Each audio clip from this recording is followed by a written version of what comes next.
Hi, everybody. We've got another episode of Creative Careers for you here today, where we talk with folks who are working in the arts or adjacent to the arts from all over the place. And today we have someone joining us from all the way over in Paris, France. We have Lala Drona. Welcome to the show, Lala. Hi, how are you, Hannah? I'm doing all right. So let's start. You do a lot of different things as an artist. You have a lot of different aspects. We're focusing today maybe a little bit more on the fact that you are a painter. So what does that mean for you to what does it look like for you to work as a painter? What do you do?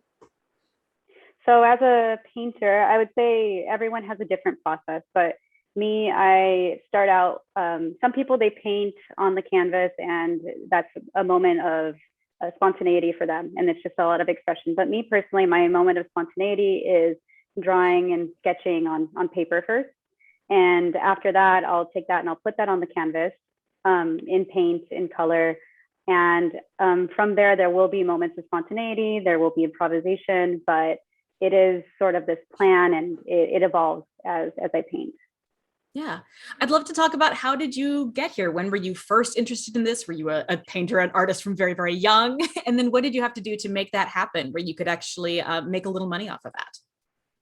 So when I was young, so as long as I can remember, I've been an artist. My mom said I've just been painting and drawing since I could hold a marker or a crayon or anything.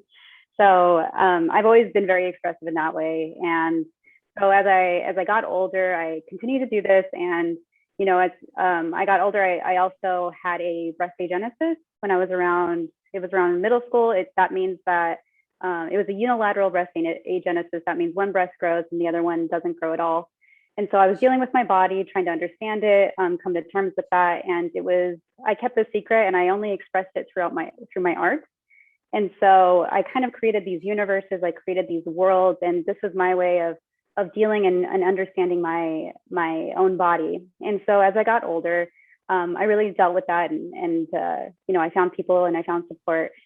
And as I got older, I think I just used these inner emotions, and these after that I looked at my inner emotions and I used that to inspire my paintings. And after that, I started looking more on the outside. I looked at the world. I looked around me after I had kind of channeled all of that out of me. I was able to see the outside world, and so after that, the outside world was more inspiration, like more of a source of inspiration for me. And so now I think I kind of go between the both. Like there's my inner world and the outer world, and I'm constantly creating from that. Yeah. At what point were you thinking of this as a career rather than just a self-expression thing? Like at what point did you think maybe I can do something with this? Maybe this would be of value to other people too. Well, so that's the thing. When you're young, you see the only image of artists that you get are these big artists. You get Salvador Dali, you get Picasso, and we're working on having bigger names like Jenny Saville, which is the most. She sold the painting for the most money out of all contemporary painters. Female contemporary painters, for her painting has sold for the most money, which is great. But so when we're young, we just see these celebrity artists. And so we get really stuck in this idea of celebrity and what is a celebrity path? The celebrity path means that at 30 years old, if you don't make it, you're done. And that's not the truth at all. And that has nothing to do with creating art. Like creating art is more of a spiritual thing. It's a process. And also in the art world, you're considered a young artist before you're 45 years old. As long as you're younger than 45 years old, you're still a young artist. So that's pretty great as well. And so when I was young, I looked at like, okay, where do I want to go? And so I thought, okay, I can make it big in New York. And so I was like, okay. And then as I got a little bit older, like in high school and I was going to college, I started also thinking about like, okay, well, in New York, the artists in New York, where do they want to go? Because I'm in Colorado, I want to go to New York, but where do the New Yorkers want to go? And so Paris. And so I was like, I'll just skip New York and I'll go to Paris. And so I was 20, 23, 24 years old. And after I finished my studies and I arrived here and just decided, okay, I'm going to go for it. So I know that you do a couple of different things artistically. I'd love to hear what makes painting unique for you. What do you really love about painting as a medium? Why painting and not drawing or animation or sculpture? What is it about painting that you really love? So I love painting for its physicality, and there are moments where the painting will inspire something in the digital world, or will inspire a fiction story, or something like that, or will inspire a video. Sometimes I make videos about my paintings, or they come alive, or something like that. But painting itself, I will never ever let it go. It is my soul, because for me, it is the physical experience that you have with it.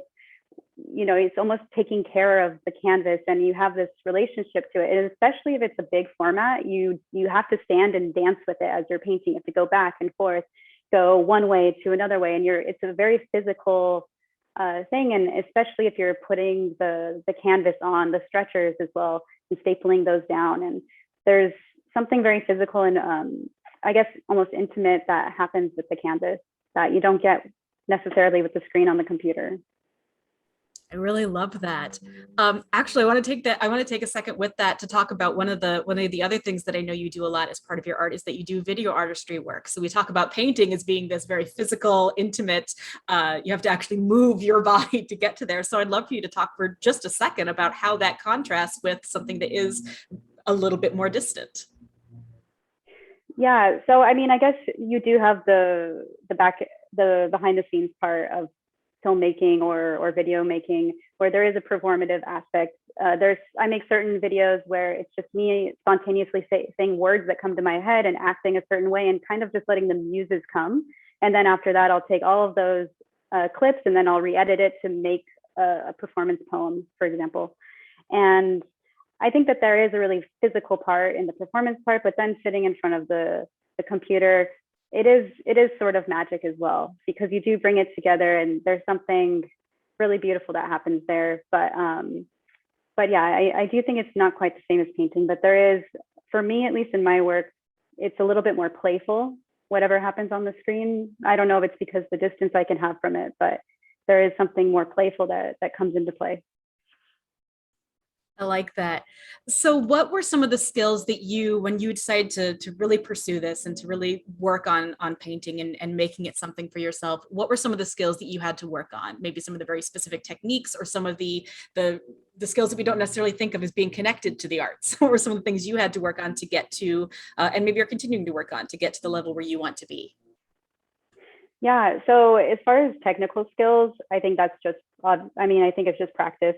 And I think it's really important to think about it. Every piece, every canvas that you work on, it's practice. So I know that, everyone thinks like, oh, but this is going to be, I don't know, they're always thinking about the end. This is what it's going to look like, or it's going to be this. And there's all this pressure on the finished product of it, but you're not actually enjoying the process of painting. And there's a lot of magic that happens there. And so I think that's something that I even still can struggle with when it comes to creation. And it's just, yeah, not really concentrating on the end, but really appreciating the moment and the progress of it. And I don't know, you just end up being a lot more happy, if that makes sense. Yeah, definitely. So if there was a student watching this who's like, oh, I like painting, I like art, maybe I want to go to New York and to Paris and to do all this. What's something that you would suggest that maybe they work on for themselves to make that path a little bit easier? I think number one, as far as the art practice itself, is discipline. I know that's not a very glamorous and fun, you know, dream as far as artists go, but it is true. I think is discipline, working on things even when you don't want to, but also working on things when you don't want to sometimes makes you feel better, and can also create ugly art, which is also kind of cool art too. And ugly art's awesome. I also think so. There's discipline. I also think um, just making sure you're part of an art community is really important. Reaching out to other artists. I think it's important to try to meet a new artist or a new person who works in the industry, like once a week if you can, even reaching out online, having a little Zoom call. I think that's always really helpful, and it's really scary, but that's something I've learned growing, and especially through COVID. I think, as people are a lot more open to it as well. And it really does help you meet more artists to do more projects with, also helps you understand the industry a little bit more. And yeah. I love that. Before we let you go, I have to ask, I'm assuming the paintings we see behind you are your art? Oh, or yeah. Some of them? Yeah, I'm in my studio. Yeah, I just wanted to make sure that if people were like, oh, is that is that Lala's work? I wanted to make sure that it was correct. Awesome. Well, thank you so much for joining us today. This is something that I think a lot of students are really going to love hearing about, and hearing about your journey and what maybe how it might inspire them in some way. So thank you so much for chatting with me. Thank you, Hannah. It's been a pleasure. So thank you. All right, folks, thank you so much for tuning in. Make sure to come back at 3:30 next Tuesday for another Let's Be Creative video. And don't forget to go back and watch all the videos that we've been doing throughout September and October for Latino and Hispanic Heritage Month. We've got a lot of great stuff up there, so make sure to check that all out. Either way, we'll see you next time.